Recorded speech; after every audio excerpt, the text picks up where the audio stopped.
ಕರ್ನಾಟಕಕ್ಕೆ ಎಸ್ಎಂಕೆ ಕೊಡುಗೆ ಅಪಾರ. ಬೆಂಗಳೂರು ಸಿಲಿಕಾನ್ ಸಿಟಿ ಅಂತ ಕರೆಸಿಕೊಂಡಿದ್ದು, ಐಟಿ ಹಬ್ ಅಂತ ಅನಿಸಿಕೊಂಡಿದ್ದೆಲ್ಲವೂ ಎಸ್ಎಂ ಕೃಷ್ಣರವರ ಅವಧಿಯಲ್ಲೇ. ಸೋಮನಹಳ್ಳಿಯಿಂದ ದಿಲ್ಲಿವರೆಗಿನ ಕೃಷ್ಣ ಯಾಗದ ಸಂಪೂರ್ಣ ವರದಿ ನಿಮ್ಮ ಮುಂದಿದೆ.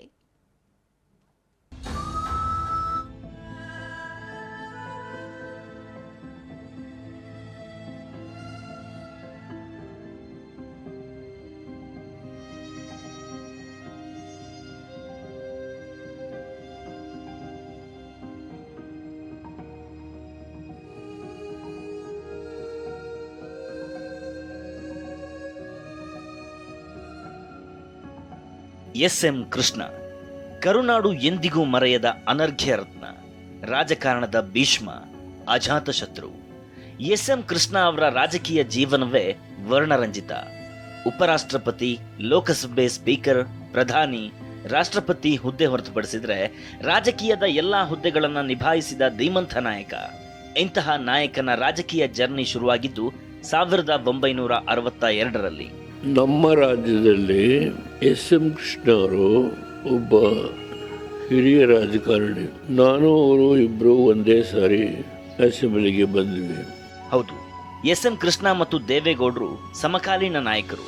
ದೇವೇಗೌಡರಿಗಿಂತಲೂ 1 ವರ್ಷ ಹಿರಿಯರಾಗಿದ್ದ ಎಸ್.ಎಂ. ಕೃಷ್ಣ ದೇವೇಗೌಡರ ರಾಜಕೀಯಕ್ಕಿಂತ ವಿಭಿನ್ನ. ಅದು 1962ರ ವಿಧಾನಸಭಾ ಚುನಾವಣೆ. ಕಾಂಗ್ರೆಸ್ನ ವೀರಣ್ಣಗೌಡ ವಿರುದ್ಧ ಎಸ್.ಎಂ. ಕೃಷ್ಣ ಸ್ಪರ್ಧಿಸಿದ ಮೊದಲ ಸ್ಪರ್ಧೆಯಲ್ಲೇ ಸ್ವತಂತ್ರವಾಗಿ ಗೆದ್ದು ಬರುತ್ತಾರೆ. ಅಲ್ಲಿಂದ ಅವರ ರಾಜಕೀಯ ಜೀವನ ಏರುಗತಿಯಲ್ಲಿ ಸಾಗುತ್ತೆ. ಮುಖ್ಯಮಂತ್ರಿ, ವಿದೇಶಾಂಗ ಸಚಿವ, ರಾಜ್ಯಪಾಲ, ಹೀಗೆ ಎಸ್.ಎಂ.ಕೆ ನಿರ್ವಹಿಸಿದ ಜವಾಬ್ದಾರಿಗಳೆಲ್ಲವೂ ಈಗ ಇತಿಹಾಸ. ಬಟ್ ಮೊಟ್ಟ ಮೊದಲ ಬಾರಿಗೆ ಅವರು ರಾಜಕೀಯಕ್ಕೆ ಎಂಟ್ರಿ ಕೊಟ್ಟಿದ್ದು 1962ರಲ್ಲಿ. 1962 ಮದ್ದೂರು ವಿಧಾನಸಭಾ ಕ್ಷೇತ್ರದಿಂದ ಸ್ವತಂತ್ರ ಅಭ್ಯರ್ಥಿಯಾಗಿ ಕಣಕ್ಕಿಳಿದು ಗೆಲುವು ಸಾಧಿಸಿದ ಕೃಷ್ಣ ಆ ಮೂಲಕ ರಾಜಕೀಯ ಜೀವನಕ್ಕೆ ಎಂಟ್ರಿ ಹಾಕಿದ್ದರು. ಬಳಿಕ ಪ್ರಜಾ ಸೋಷಿಯಲಿಸ್ಟ್ ಪಕ್ಷ ಸೇರಿದ್ದ ಕೃಷ್ಣ 1967ರ ಚುನಾವಣೆಯಲ್ಲಿ ಮದ್ದೂರಿನಿಂದ ಸ್ಪರ್ಧಿಸಿ ಕಾಂಗ್ರೆಸ್ನ ಎಂ.ಎಂ. ಗೌಡ ವಿರುದ್ಧ ಸೋಲನುಭವಿಸಿದ್ರು.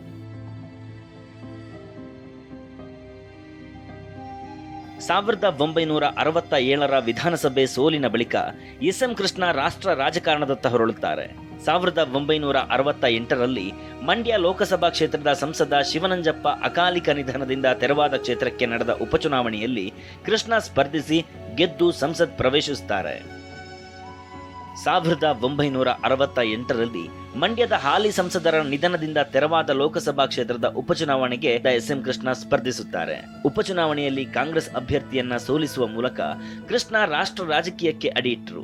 1968ರ ನಂತರ ಮಂಡ್ಯ ಕ್ಷೇತ್ರದಿಂದ 3 ಬಾರಿ ಸಂಸದರಾಗಿ ಆಯ್ಕೆಯಾಗಿ ಕಾರ್ಯನಿರ್ವಹಿಸಿದ್ದಾರೆ.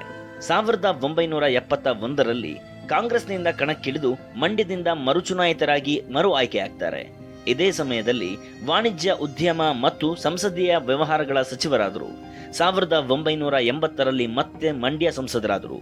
1983ರಲ್ಲಿ ಕೇಂದ್ರ ಉದ್ಯಮ ಖಾತೆ ಮತ್ತು ರಾಜ್ಯ ಸಚಿವರಾಗಿ ಮತ್ತು 1984ರಲ್ಲಿ ಕೇಂದ್ರ ವಿತ್ತ ಖಾತೆಯ ರಾಜ್ಯ ಸಚಿವರಾದರು.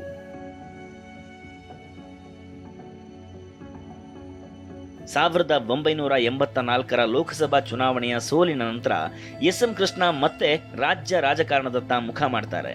ಅಲ್ಲಿಂದ ಸ್ಪೀಕರ್, ಉಪಮುಖ್ಯಮಂತ್ರಿ, ಮುಖ್ಯಮಂತ್ರಿ, ರಾಜ್ಯಪಾಲ, ಕೇಂದ್ರ ಸಚಿವ, ಹೀಗೆ ನಾನಾ ಜವಾಬ್ದಾರಿಗಳನ್ನ ನಿಭಾಯಿಸಿದ್ದಾರೆ. 1989ರಲ್ಲಿ ಮದ್ದೂರು ವಿಧಾನಸಭಾ ಕ್ಷೇತ್ರದಿಂದ ಸ್ಪರ್ಧಿಸಿ ವಿಧಾನಸಭೆಗೆ ಆಯ್ಕೆಯಾದ ಕೃಷ್ಣ 1992ರವರೆಗೆ ವಿಧಾನಸಭೆಯ ಸ್ಪೀಕರ್ ಆಗಿ ನೇಮಿತರಾಗಿದ್ದರು. 1992ರಲ್ಲಿ ಎಸ್.ಎಂ. ಕೃಷ್ಣ ಅವರೇ ಸಿಎಂ ಅನ್ನೋದು ಬಹುತೇಕ ಪಕ್ಕ ಆಗಿತ್ತು. ಅಂದಿನ ಪ್ರಧಾನಿ ಪಿ.ವಿ. ನರಸಿಂಹರಾವ್ ಕಚೇರಿಯಿಂದ ಕೃಷ್ಣರಿಗೆ ಕರೆಯೂ ಬಂದಿತ್ತು. ನೀವೇ ಸಿಎಂ ಅಂತಾನೂ ಹೇಳಲಾಗಿತ್ತು. ಬಟ್ ಅಚಾನಕ್ ಬೆಳವಣಿಗೆಯಲ್ಲಿ ಹೈಕಮಾಂಡ್ ಕಳಿಸಿಕೊಟ್ಟ ಪ್ರತಿನಿಧಿಯ ಕೈಯಲ್ಲಿದ್ದ ಮುಚ್ಚಿದ ಲಕೋಟೆಯಲ್ಲಿ ವೀರಪ್ಪ ಮೊಯ್ಲಿಯವರ ಹೆಸರಿತ್ತು. ಅನಿರೀಕ್ಷಿತ ಬೆಳವಣಿಗೆ ಎಂಬಂತೆ ವೀರಪ್ಪ ಮೊಯ್ಲಿ ಪಕ್ಷದ ಶಾಸಕಾಂಗ ಸಭೆ ಕರೆದಿದ್ರು.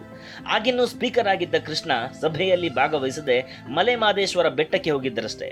ಬರುವಷ್ಟರಲ್ಲಿ ವೀರಪ್ಪ ಮೊಯ್ಲಿ ಕರ್ನಾಟಕದ ಮುಖ್ಯಮಂತ್ರಿ ಅಂತ ಘೋಷಣೆಯಾಗಿತ್ತು. ನಂತರ ಕೃಷ್ಣ 1993ರಿಂದ 1994ರವರೆಗೆ ಕರ್ನಾಟಕದ ಉಪಮುಖ್ಯಮಂತ್ರಿಗಳಾದರು. 1995ರ ವಿಧಾನಸಭಾ ಚುನಾವಣೆಯಲ್ಲಿ ಮದ್ದೂರು ಕ್ಷೇತ್ರದಿಂದ ಸ್ಪರ್ಧೆ ಮಾಡಿದ್ದ ಎಸ್.ಎಂ. ಕೃಷ್ಣ ಸೋಲು ಅನುಭವಿಸಬೇಕಾಯಿತು.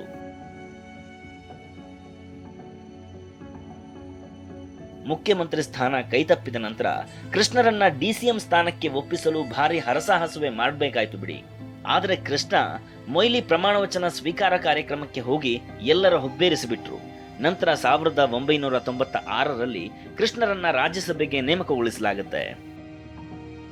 1999ರಲ್ಲಿ ಕೆಪಿಸಿಸಿ ಅಧ್ಯಕ್ಷರಾದ ಎಸ್.ಎಂ. ಕೃಷ್ಣ ಅದೇ ವರ್ಷ ನಡೆದ ವಿಧಾನಸಭಾ ಚುನಾವಣೆಯ ಜವಾಬ್ದಾರಿಯನ್ನ ಹೆಗಲೇರಿಸಿಕೊಂಡ್ರು. ಕೃಷ್ಣ ನೇತೃತ್ವದಲ್ಲಿ ನಡೆದ ಪಾಂಚಜನ್ಯ ಯಾತ್ರೆಯ ಮೂಲಕ ರಾಜ್ಯದ ಮನೆ ಮನೆಯನ್ನ ಕಾಂಗ್ರೆಸ್ ತಲುಪಿತ್ತು. ಕಾಂಗ್ರೆಸ್ಗೆ ಬನ್ನಿ, ಬದಲಾವಣೆ ತನ್ನಿ ಎಂಬ ಘೋಷವಾಕ್ಯದಡಿ ನಡೆದಿದ್ದ ಪಾಂಚಜನ್ಯ ಯಾತ್ರೆಯ ಮೂಲಕ ಕಾಂಗ್ರೆಸ್ ಜಯಭೇರಿ ಬಾರಿಸಿತ್ತು. 132 ಕ್ಷೇತ್ರಗಳನ್ನ ಕಾಂಗ್ರೆಸ್ ಗೆಲ್ಲುವ ಮೂಲಕ ಅತಿದೊಡ್ಡ ಪಕ್ಷವಾಗಿ ಹೊರಹೊಮ್ಮಿದ್ರೆ ಎಸ್.ಎಂ. ಕೃಷ್ಣ ಕರ್ನಾಟಕದ 16ನೇ ಮುಖ್ಯಮಂತ್ರಿಯಾಗಿ ಅಧಿಕಾರ ಸ್ವೀಕರಿಸಿದ್ರು.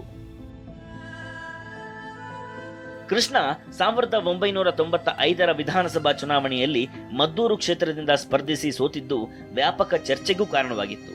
ನಂತರ 1999ರ ಚುನಾವಣೆಯಲ್ಲಿ ಮದ್ದೂರು ಕ್ಷೇತ್ರದಿಂದ ಮರುಸ್ಪರ್ಧಿಸಿ ಗೆಲುವು ಸಾಧಿಸಿ ಮುಖ್ಯಮಂತ್ರಿ ಸ್ಥಾನ ಅಲಂಕರಿಸಿದ್ದು ಸಕ್ಕರೆ ನಾಡು ಮಂಡ್ಯದಿಂದ ಸಿಎಂ ಆದ ಮೊದಲ ನಾಯಕ ಎಂಬ ಹೆಗ್ಗಳಿಕೆಗೆ ಕಾರಣವಾಯಿತು.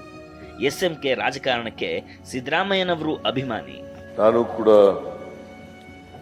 ವಿದ್ಯಾರ್ಥಿಯಾಗಿದ್ದಾಗ ಎಸ್.ಎಂ. ಕೃಷ್ಣ ಅವರ ಅಭಿಮಾನಿಯಾಗಿದೆ. ಒಂದ್ಸಾರಿ ನಾವೆಲ್ಲರೂ ಕೂಡ ಎಸ್.ಎಂ. ಕೃಷ್ಣ ಅವರಿಗೆ ಮಂಡ್ಯ ಜಿಲ್ಲಾ ವಿದ್ಯಾರ್ಥಿ ಬಳಗ ಮತ್ತೆ ನಾವೆಲ್ಲ ಮೈಸೂರಿನವರು ನಾವೆಲ್ಲರೂ ಕೂಡ ಬೆಂಬಲಿಸಿದ್ರು.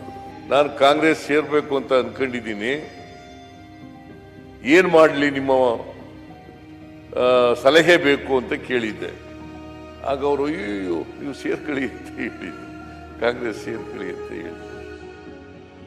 ಎಸ್.ಎಂ. ಕೃಷ್ಣ ತಮ್ಮ 60 ವರ್ಷಗಳ ಸುದೀರ್ಘ ರಾಜಕೀಯ ಜೀವನದಲ್ಲಿ ವಿಧಾನಸಭೆ, ಲೋಕಸಭೆ, ರಾಜ್ಯಸಭೆ ಸದಸ್ಯರಾಗಿದ್ದಾರೆ.